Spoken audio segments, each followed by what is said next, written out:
Nós temos estudado sobre a Páscoa e esse mover de Deus para a nossa vida. Domingo passado nós falamos justamente sobre o texto de João, que Maria Madalena vai ao túmulo e encontra o túmulo vazio. Claro, Jesus ressuscitou, né? E não estava mais lá. E essa é a nossa alegria de nós estarmos aqui.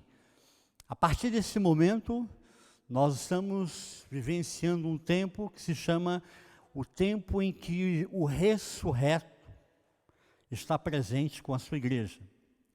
E são 40 dias, diz Atos capítulo 1, 40 dias Jesus esteve presente com a sua igreja.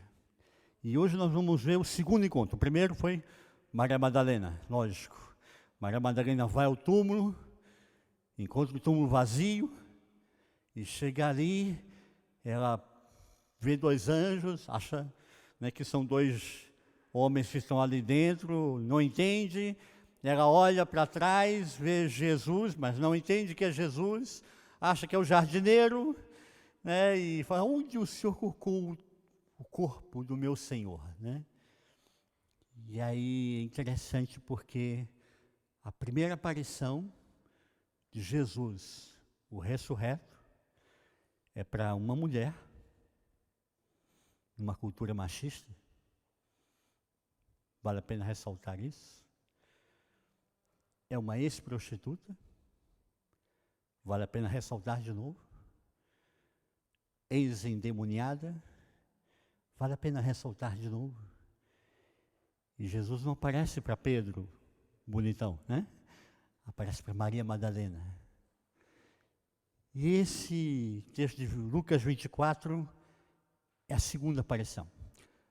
Evangelho de Lucas, capítulo 24, versículo de número 14, 13 em diante. Queria que você acompanhasse a leitura comigo. Lucas 24, versículo 13, diz assim: naquele mesmo dia, dois deles estavam de caminho para uma aldeia chamada Emaús, distante de Jerusalém 60 estádios, 12, 13 quilômetros. Iam conversando a respeito de todas as coisas sucedidas. Aconteceu que, enquanto conversavam e discutiam, o próprio Jesus se aproximou e ia com eles. Os seus olhos, porém, estavam como que impedidos de o reconhecer. Então lhes perguntou Jesus: que é isso? Que é isso que vos preocupa e de que ides tratando à medida que caminhais? E eles pararam entristecidos. Um, porém, chamado Cleopas, respondeu dizendo: és o único, porventura, que, tendo estado em Jerusalém, ignoras as ocorrências desses últimos dias? E ele lhes perguntou: quais? E explicaram o que aconteceu a Jesus, o Nazareno, que era varão, profeta, poderoso em obras e palavras, diante de Deus e de todo o povo, e como os principais sacerdotes e as nossas autoridades o entregaram para ser condenado à morte e o crucificaram. Ora, nós esperávamos que fosse ele quem havia de redimir a Israel. Mas depois de tudo isto, e já este é o terceiro dia, desde que tais coisas sucederam, é verdade também que algumas mulheres das que conosco estavam nos surpreenderam, tendo ido de madrugada ao túmulo e não achando o corpo de Jesus, voltaram dizendo terem tido uma visão dos anjos, os quais afirmaram que ele vive. De fato, alguns dos nossos foram ao sepulcro e verificaram a exatidão do que disseram as mulheres, mas não o viram. Então lhe disse Jesus: ó nécios e tardos de coração, para crer tudo o que os profetas disseram. Porventura não convinha que o Cristo padecesse e entrasse na sua glória?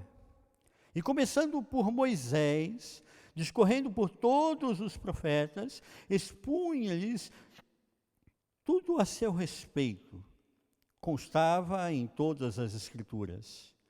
Quando se aproximavam da aldeia para onde iam, fez ele menção de passar adiante, mas eles o constrangeram, dizendo: fica conosco, porque já é tarde e o dia já declina. E entraram para ficar com eles, e aconteceu que quando estavam à mesa, tomando ele o pão, abençoou e tendo-o partido, lhes deu. Então se lhes abriram os olhos e reconheceram a Jesus. Mas ele desapareceu da presença deles. E disseram um ao outro: porventura não nos ardia o coração quando ele, pelo caminho, nos falava, quando nos expunha as Escrituras? E na mesma hora, levantando-se, voltaram para Jerusalém, onde acharam reunidos os 11 e outros com eles, os quais diziam: o Senhor ressuscitou e já apareceu a Simão. Então os dois contaram o que lhes aconteceram no caminho e como fora por eles reconhecido no partir do pão. Até aqui. Pai, obrigado, Deus. Obrigado pela Tua palavra, obrigado, Deus, pela alegria de estarmos juntos. Obrigado, Deus, pelo Teu carinho para com cada um de nós, enquanto Teus filhos, Tuas filhas, abrimos, ó Deus, nesse momento, o nosso coração diante de Ti. E pedimos, ó Deus, que a Tua palavra, e somente a Tua palavra, fale essa tarde ao nosso coração.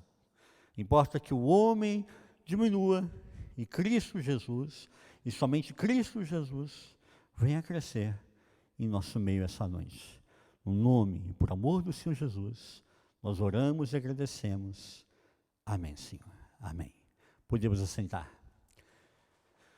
Como dizia no início, esse é um texto que para mim, ele tem uma qualidade muito especial, muito importante. Se no primeiro momento que nós vimos lá em João, capítulo 20, Jesus aparece para Maria Madalena, agora, a segunda aparição, ele aparece para 2 discípulos. Queria fazer uma ressalva agora para você, há uma discussão entre teólogos. Sabe como é que é teólogo, né? Teólogo agora adora fazer controvérsia, né? Eu acho que é isso, eu acho que é aquilo, né? E nesses achismos, né? Às vezes eles acham, às vezes não acham nada e fica por isso mesmo, né? Mas é interessante porque existe uma discussão recente, né? Que o texto fala de 2 discípulos que vão a caminho de Emaús, ok? E alguns falam: são 2 dos apóstolos que estão indo para Emaús. Não, não é isso, porque o próprio texto depois, aqui no versículo de número 23, diz que eles voltaram para Jerusalém e encontraram os 11, ou seja, os 11 apóstolos. Judas Iscariotes já havia se enforcado, morreu, ficaram os 11 apóstolos. Então, os 2 que foram para Emaús não são 2 apóstolos, ok? Então, quem são? A pergunta é, né, que não quer calar, né? Quem são esses 2 apóstolos? É interessante porque um deles é dado o nome, Cleopas. E há um momento bíblico muito interessante, na hora que Jesus está sendo crucificado, lá em João, nós temos ali algumas palavras, são as 7 palavras da cruz. Eu estou fazendo um estudo bíblico sobre isso, as 7 palavras da cruz. E nesse momento, Jesus olha para Maria, sua mãe, né? Está Maria Madalena, está João, o discípulo amado, e está Cleopas. Cleopas e a sua esposa Maria. E há uma discussão, então, se esse Cleopas é o mesmo Cleófas que nós estamos lendo em Lucas 24. Poderia muito bem, naquela época, você sabe que não tinha, né, branquinho, Errorex, né, não dava para passar Errorex, não dava para pagar, né? Então, há uma discussão que pode ser, que então esse Cleófas que nós estamos vendo aqui, a caminho de Emaús, seja ele e a sua esposa Maria. Lógico que, como nós estamos falando de discussões teológicas, tem um grupo que acha que é e tem um grupo que acha que não. Um é Cleopas e outro é Cleófas, né? Então não tem nada a ver alhos com bugalhos, né? Mas aqui, se nós pensarmos hoje, eu gostaria de pensar com você essa tarde. Se nós pensarmos que é um casal, não vai implicar em nada e não vai desmerecer em nada o texto. E eu gosto da ideia de que é um casal. É um casal que esteve na crucificação de Jesus, esteve presente em todo esse contexto, na hora que Jesus foi crucificado, agora retorna para Emaús, e como todo casal que vai fazer uma viagem, né? O Carlinhos, a Nádia aí, todo mundo que fez viagem, né? A Gláucia com o Rafael, com o apóstolo, né? Tudo, vai discutindo as coisas, vai conversando, né? E vai expondo ali algumas coisas, porque é que a conversa de casal. E eles retornam então agora para Emaús, falando sobre as coisas que eles viram. Está só o casal, né? Então eu estou conversando sobre suas próprias dores, suas próprias dificuldades. É interessante porque nesse retorno de Jerusalém a Emaús, são 12, 13 quilômetros. Hoje tem Google Maps, né? Então você pode olhar lá em casa, acessa a Google Maps, né? Tem Emaús, está lá, Emaús. Né? Você pode botar Emaús, Jerusalém, você faz o caminhozinho a pé, né? 3 horas e meia a pé. Então dá uma boa conversa, dá um bom papo, né? Uma boa discussão, 3 horas e meia andando a pé, falando de Jesus, de Jerusalém, de tudo que está acontecendo.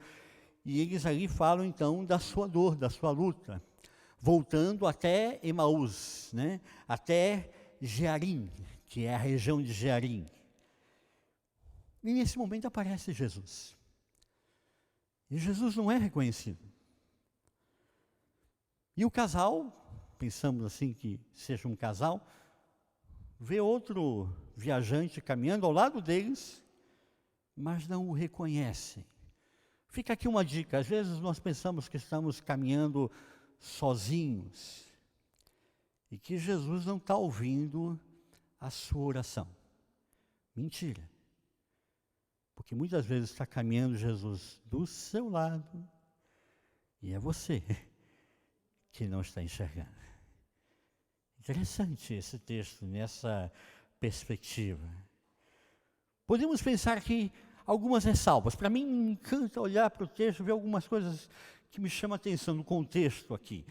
Esses dois estarem conversando, mesmo que seja um casal, precisava ter coragem. Coragem para falar de Jesus que foi crucificada, que sofreu uma pena do Império Romano. Falar sobre Jesus nesse momento é se expor. É passar alguns apuros aqui. Interessante também, outra ressalva é que eles falam de Jesus como profeta. E ele fala assim, tornou-se profeta. Ou seja, há toda uma caminhada de Jesus que ele vai em direção a Jerusalém, ele escolhe ir para Jerusalém, ele decide a data que ele queria entrar em Jerusalém, ele decide que ele vai morrer. Ele sabe que ele vai morrer, que ele vai ser crucificado, e ele escolhe a Páscoa para marcar essa história. E ele vai crescendo num ministério profético, vai se tornando profeta para toda a nação de Israel, para que a nação de Israel desperte para esse novo mover de Deus. O Messias se faz presente. Outra coisa que é interessante, porque eles vão falando, o casal ali, vão conversando sobre esse processo, e eu vejo nessa fala, nessa conversa muito íntima aqui que nós estamos participando, ele fala de um vislumbre de esperança. Há muita dor, há muita decepção, há muita tristeza, porque as esperanças foram podadas, cortadas. Jesus morreu na cruz. E se nós estamos entendendo que é o mesmo casal, eles viram Jesus morrer literalmente na cruz. Mas eles falam do terceiro dia. E eles têm uma expectativa. O que é esse terceiro dia? O que traz para nós o terceiro dia? O que Jesus queria dizer com ressurreição no terceiro dia? Hoje eu e você falando sobre ressurreição, nós já entendemos o conceito, é lógico, então para nós é muito mais fácil, mas naquele tempo falar de ressurreição é como falar para um indígena que nunca viu um avião, né? Fala assim, um avião, aí ele, sim, conte-me mais. E o que é um avião? Uma coisa que voa. É um pássaro, então. Não, não é um pássaro, né? Então, falar de ressurreição é uma coisa nova. E eles estão ali ainda digerindo isso, ressurreição. Eu imagino o casal ali pensando, ressurreição. Conte-me mais, né? Estou interessado nisso, né? E interessante por quê? Qual é o grande problema dos discípulos? Nós falamos agora, então, é um casal, são os discípulos dos apóstolos. Qual é a grande dificuldade deles? E Jesus fala isso. E é um momento que Jesus chama a atenção deles e fala assim, nécios. Nécio não é um nome próprio, viu? Por favor, não ponha no seu filho. Eu já vi acontecer isso, né? Aí põe o nome, mas é bíblico, pastor. Não, mas nécio não é um bom nome para você botar no seu filho, né? Não faça isso, por favor, né? Então ele fala assim, nécios, né? Você é lento, né? Você é meio devagar, né? Você demora para pensar, você demora para raciocinar, né? Você tem uma lerdeza de coração, né? Tem uma dificuldade em entender as coisas. Esse é o grande problema deles. Eles tiveram dificuldade para entender tudo aquilo que Jesus havia falado sobre a ressurreição, sobre o terceiro dia, sobre o Messias que haveria de padecer, e é isso que nós vimos no texto, né? E já havia falado. Então, Jesus respondeu e falou assim, mas eu já falei isso, né? Mas sabe como é que é eu e você, às vezes, a gente está ouvindo Deus falar conosco, e a gente não está bem sintonizado na rádio de Deus, né? E a gente às vezes, né, não sei, isso de vez em quando acontece comigo. Eu falo assim, Deus, dá para desenhar porque eu não estou entendendo ainda, né? Faz um desenho aí porque não estou entendendo ainda o que o Senhor quer com isso, né? E aí nós vemos o que aqui? Os problemas. Eu acho que o texto de Emaús nos fala sobre problemas. Lógico que eu e você não temos essa dificuldade, problemas na Suíça, não, imagina, lógico que não, né? Mas eles estão falando aqui sobre a preocupação deles, os problemas, as dificuldades que estão enfrentando. E eu acho que caminhar em direção a Emaús é entender que nós somos humanos, que nós temos problemas e que nós temos que conversar a respeito disso. Caminhar em direção a Emaús é entender que nós estamos nesse mundo, não somos desse mundo, mas não somos ETs, né? A gente está nesse mundo e nesse mundo há problemas, né? Então, eu acho que caminhar com Emaús é refletirmos um pouco sobre isso. Mas refletir um pouco há uma dose. E se você exagera na dose, né, as cozinheiras, né, está fazendo o arroz, né, aí está apaixonada, né, aí taca sal, né, aí tacou sal lá, o que aconteceu, né, aí o marido, né, fala, tá uma delícia, meu bem, me dá mais um copo d'água. Né? E a gente faz, às vezes, muitas vezes, com problemas, a gente exagera na dose, né. Quando eu olho demais para os problemas, é que começa a haver a dificuldade. Quando você olha demais para os problemas, o versículo 17 nos dá uma luz sobre isso. Você perde a paz. Você perde a paz, você vê a dificuldade, vê os problemas, vê as circunstâncias, e nós perdemos a paz, porque nós estamos olhando demais para os problemas. Você já se sentiu assim? Não, né? Não, lógico que não. Isso nós estamos aqui de gente que está vindo lá, em outro lugar, entendeu? Ok? Nada a ver com a gente. Não. Né? Quando nós olhamos muito para os problemas, versículo 18, Nós perdemos a consciência do Cristo, do Messias. Nós começamos a olhar muito para os problemas e esquecemos que o Cristo é o Messias. Começa a haver desconfianças, começa a haver medos, começa a haver ansiedades, começa a haver questionamentos. Jesus, ele era um profeta, ele era o Messias. Quem é Jesus, né? E quando a gente olha demais para os problemas, a gente começa a achar que os problemas são maiores do que Deus, né? Os problemas são maiores do que Jesus. As nossas dificuldades são maiores do que a promessa que Deus já deu a mim, a você, em Cristo Jesus. Somos herdeiros em Abraão e co-herdeiros em Cristo Jesus. Amém? Vira a pessoa ao seu lado e diga para ela: você é co-herdeiro em Cristo Jesus. Você é co-herdeira em Cristo Jesus. Mas a gente esquece isso, nós esquecemos isso, né? Porque a gente começa a olhar para os problemas. Quando você olha demais para os problemas, versículo 22, você perde a sensibilidade no ouvir a voz de Deus, no ouvir a palavra de Deus. Você olha demais para os problemas, Jesus está ali do lado do casal, falando para eles, falando do amor de Deus, e eles não estão entendendo, estão ouvindo, não é problema de audição, estão ouvindo, mas não estão entendendo. Eles ouvem, mas não escutam. É porque às vezes nós estamos tão centrados no problema que a gente acaba esquecendo aquilo que Deus quer falar comigo, com você, em meio a essas circunstâncias. Quando você olha demais para os problemas, você perde o entusiasmo, você perde a alegria, você perde aquele brilho nos olhos, você perde o prazer de estar na casa do Senhor, de louvar a Deus.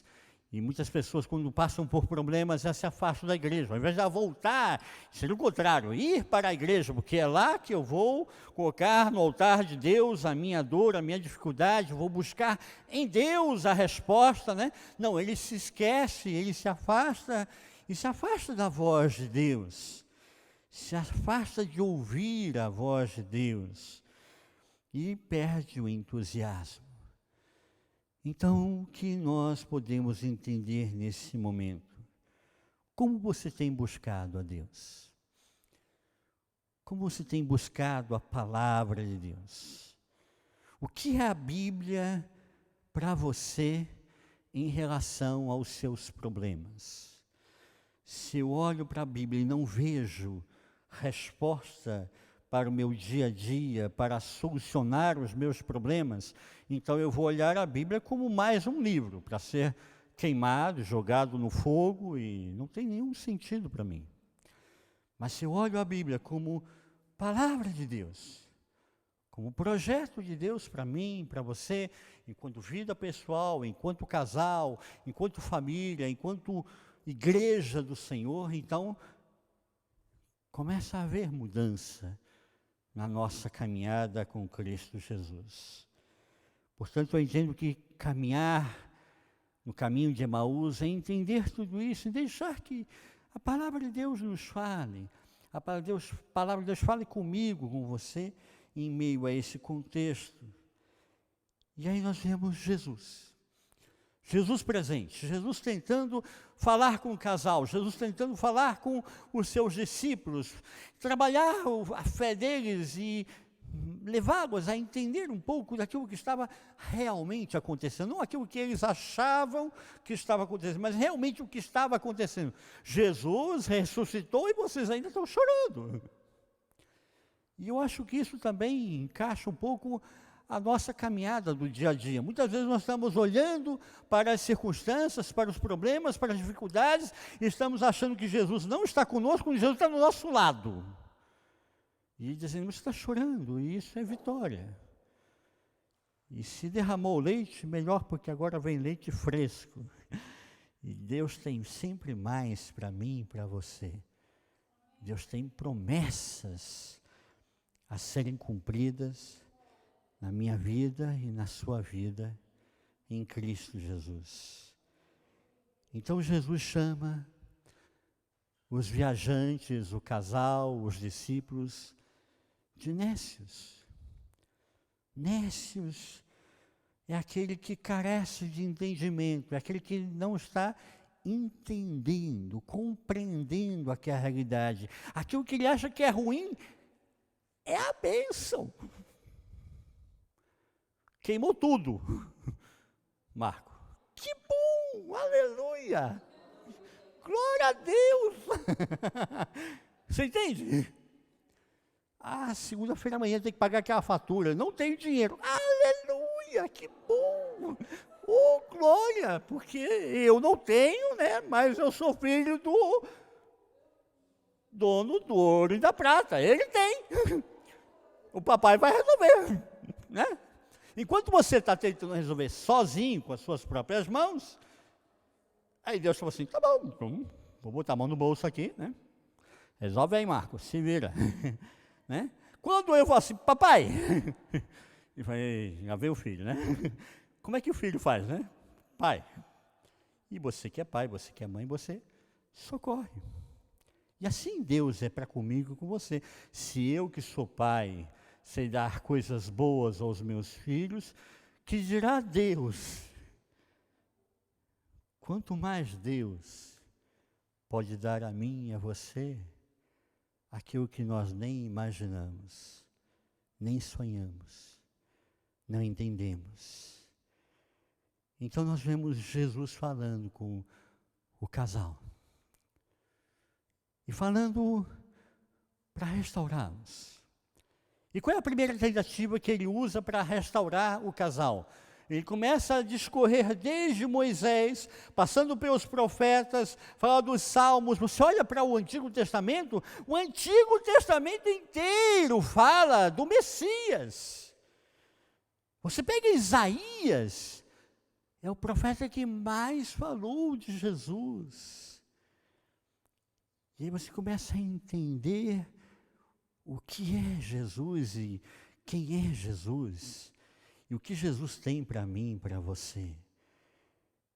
Romanos capítulo 10, versículo 17 diz que a fé vem pelo ouvir a pregação, a palavra. E ouvir a palavra de Deus. Jesus começa a restaurar a fé desse casal, falando sobre a palavra, ministrando a eles sobre a palavra, para que a palavra possa então introjetar no coração desse casal e transformar internamente, haver uma restauração interior, haver uma transformação de fé, de visão, de completude da vida, porque Deus ainda não completou aquilo que Ele tinha para completar na vida de cada um de nós. E ele começa a falar com eles da palavra, e os seus olhos estão tristes, diz que eles param, e o seu semblante é triste, porque eles estão entristecidos por tudo aquilo que eles viram. Por quê? Porque estão olhando para os problemas. Eles estão focando nos problemas. E eu creio que nesse texto nos mostra que Jesus, na verdade, está tirando as escamas dos olhos dos discípulos de Emaús, limpando o seu olhar, que às vezes está embaçado de tanto chorar. Quando a vida nos agride, a gente chora, e somos humanos, a gente tem que chorar mesmo. Apanhar e achar bom, tem uma coisa errada aí, né? Não sei, acho que não é legal, né? Mas, apanhou, tem que chorar, né? Vai chorar e vai embaçar o olhar, e vai ter dificuldade de enxergar mais adiante. É isso mesmo, a vida é assim, somos humanos, não virei anjo, nem você, não virou anjo ainda. E é interessante porque Jesus começa a trabalhar a fé, a esperança, o coração, com a palavra. Então nós temos aqui uma dica, quando eu e você estamos angustiados, amargurados, tristes, vá à palavra, né? Leia a palavra, busque na palavra, aprenda com a palavra. Mas às vezes só a palavra não é o suficiente. Então é interessante porque Jesus passa 3 horas e meia. Olha que estudo bíblico, hein? Já pensou eu lá, eu ia começar a anotar tudo, né? Sim, conte-me mais, Jesus. Estou entendendo, né? 3 horas e meia ouvindo o estudo bíblico, mas chega um momento que não foi o suficiente. Diz o texto que Jesus faz menção de seguir adiante, mas eles então constrangem a Jesus e dizem para Jesus ficar com eles. E aí então Jesus fica com eles. E aí no versículo 30 nós vemos o momento da comunhão. Há momentos que a comunhão dos irmãos, dos discípulos, daqueles que amam o Senhor, que estão no mesmo barco, mas estão buscando ao Senhor. É a comunhão que vai nos consolar, nos trabalhar, nos fortalecer, nos renovar, nos trazer um novo alento. É a comunhão que vai me levar a reconhecer a autoridade espiritual, porque quando eles então se sentam à mesa, diz o texto que Jesus toma o pão. Sentar-se à mesa aí, aquele que tomar o pão é a pessoa, nós estamos falando num conceito e no contexto aqui judaico. Aquele que toma o pão é a autoridade. Quando Jesus toma o pão, ele diz, eu sou a autoridade nesse momento. E quando ele parte o pão, então, os seus olhos, as escamas dos seus olhos, então, caem. E eles então reconhecem, é Jesus. Uau! Eu estou sentado à mesa com Jesus, ressurreto, vivo. Parte do pão para mim comer, para eu participar. E aí nós vemos então o que é caminhar com Jesus pelos caminhos de Emaús. É entender a palavra, é ter comunhão com Jesus, aprender com Jesus e deixar que Jesus então fale a mim, a você, das nossas necessidades, das nossas fragilidades humanas, porque somos frágeis. E qual o resultado disso então agora? Qual o resultado da palavra, da comunhão? O que traz como resultado então o caminho de Emaús? O primeiro resultado, eles tomam consciência que estão com Jesus. É aquele momento que você toma consciência que mesmo em meio àquela luta, àquela dor que você enfrentou, Jesus não ficou à parte. Jesus não deixou você sozinho. Jesus nunca nos deixa nos caminhos de Emaús sozinhos. E aí eles começam a perceber, eu estava andando 3 horas e meia com Jesus e eu aqui sou nécio, né? Verdade, sou eu, o problema está em mim, né? Vai discutir com Deus, sempre, já tentou fazer isso, né? Vai discutir com Deus. Sempre sou eu que perco, né? Tá bom, Deus, tudo bem. O Senhor está certo, né? De novo, né? Sempre assim, né? E a gente começa então a aprender com o Senhor. Isso é a vivência da espiritualidade. Nós estamos vivos espiritualmente porque nós estamos conversando com Deus no nosso dia a dia, nas nossas circunstâncias, em meio às nossas problemáticas. Então os olhos deles se abriram e eles tomaram consciência de que estavam na presença do Cristo o tempo todo. O tempo todo Jesus está do seu lado. Em meio às suas dores, Jesus nunca, jamais vai te deixar sozinho. Jamais. Segunda consequência desse momento. Quando eles olham e veem que é o Messias prometido, então eles adoram. A segunda consequência é a adoração. Eles adoram, é Jesus. É o restabelecimento da palavra de Deus, do Messias. O Messias estava comigo. Aliás, o Messias nunca me deixou sozinho, sempre esteve comigo. E eu só posso adorar. A adoração restaurada. Não uma adoração de uma religiosidade, não uma adoração porque eu vou à igreja, mas uma adoração porque eu tenho consciência de que o Cristo, o Messias, está presente na minha vida. Qual é a terceira consequência disso? O discipulado. O discipulado. Versículo 33, eles começam a discutir, não nos ardia o coração enquanto Jesus falava conosco. Era o Messias. Vamos voltar. Vamos voltar para Jerusalém. Vamos voltar para falar para os apóstolos. Vamos retomar o discipulado. Jesus está vivo. Tudo mudou. Agora tudo é diferente. Jesus está vivo. Agora tem sentido o discipulado novamente. Agora tem sentido continuar, caminhar nos caminhos dos apóstolos. Agora tem sentido a vida cristã. Agora tem sentido porque Jesus está vivo. Ele é o Messias que me abre os olhos e que me alimenta e me fortalece. Não no domingo à tarde, mas de segunda a segunda. Que me acompanha quando eu vou para o trabalho, quando eu tenho que enfrentar os problemas, quando eu tenho que enfrentar as dificuldades. É Ele, é Jesus, é o Messias que faz essa mudança. Eles haviam constrangido a Jesus a entrar, não é isso que diz o texto?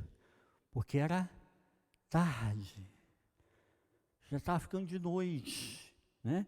Parece aquele pessoal do interior, né? Está ficando tarde, né? Ficando de noite, né? Nossa, não vou pegar a estrada não, porque está de noite, né? E agora, cadê a noite? Cadê que é tarde? O que eles resolvem fazer? Vão voltar para Jerusalém, mesmo pé. Cadê as circunstâncias? Sumiram. Porque o mais importante é contar para os apóstolos que estão em Jerusalém, Jesus está vivo. Jesus está aqui. Agora sim tem sentido. Noite? Que noite? Vamos embora. Pega um sanduíche aí, vamos embora. E eles voltam, retornam. É o caminho do discipulado. Caminhar com Jesus em Maús é o caminho do discipulado. E quando eles retornam, e encontram os outros 11, que diz versículo 35, que um deles fala, olha, é verdade, Jesus ressuscitou, apareceu para Simão. Ele fala, chegou tarde, apareceu para a gente também. Vocês perderam. A festa é grande, porque é uma realidade, é uma verdade. Jesus apareceu para Maria Madalena. Ex-prostituta, ex-endemoniada.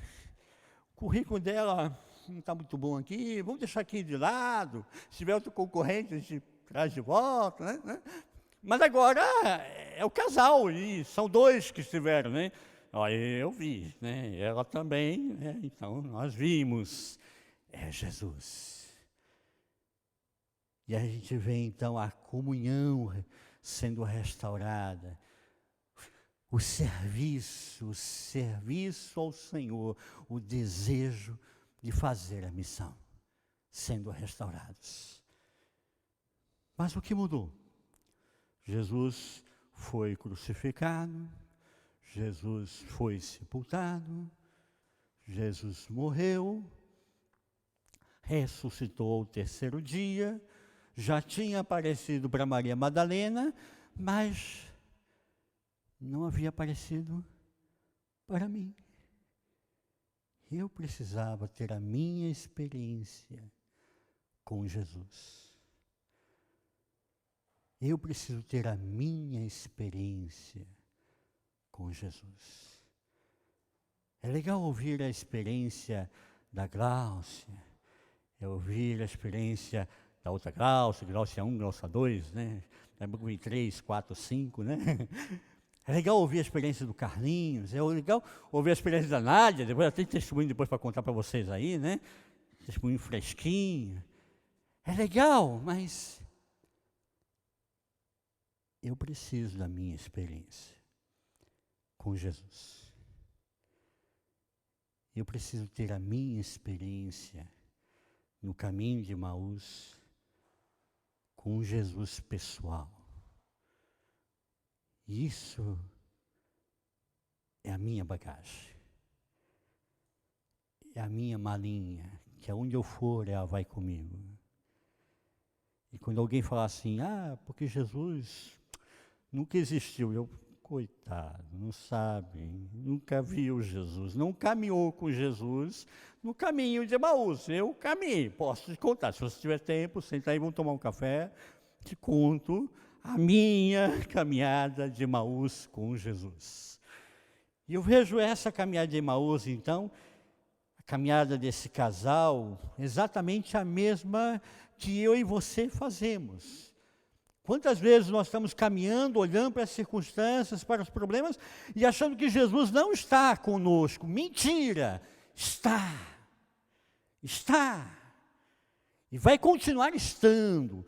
Chova, faça sol, canivete, o que vier, né? Vai continuar estando comigo, com você. Porque Jesus não nos abandona. Jamais. Os problemas vêm, por um caminho virão e por 7 fugirão. Não é isso que diz a palavra? 1000 cairão ao meu lado, 10.000 à minha direita. Aí eu olho para mim e falo, agora é minha vez, vou morrer aqui. Não, diz a palavra o quê? Mas tu não serás atingido. Pulou. Morreu 1000 do lado de cá, 10.000 do lado de lá. Você olha assim, morreu gente, hein? Mas eu estou aqui, para a glória do Senhor, amém? Assim Deus faz comigo e com você. Caminhar com Emaús é isso.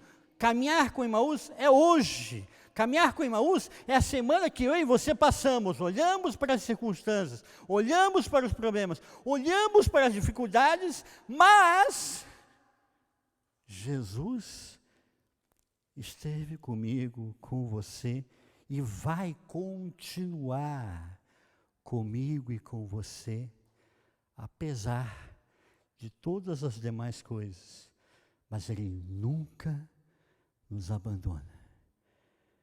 Vale a pena continuar adorando, vale a pena continuar louvando, vale a pena continuar lendo a palavra, vale a pena continuar escutando a pregação da palavra de Deus, vale a pena estar em comunhão com os irmãos, com os santos do Senhor.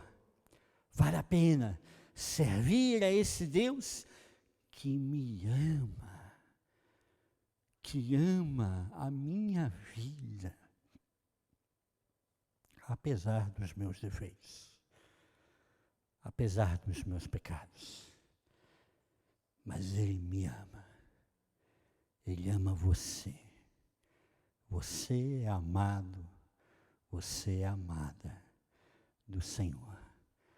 Caminhar com Jesus em Emaús é constatar tudo isso, é entender que eu e você temos o ressuscitado, o ressurreto, participando da sua, da minha, da nossa história a cada dia, a cada manhã.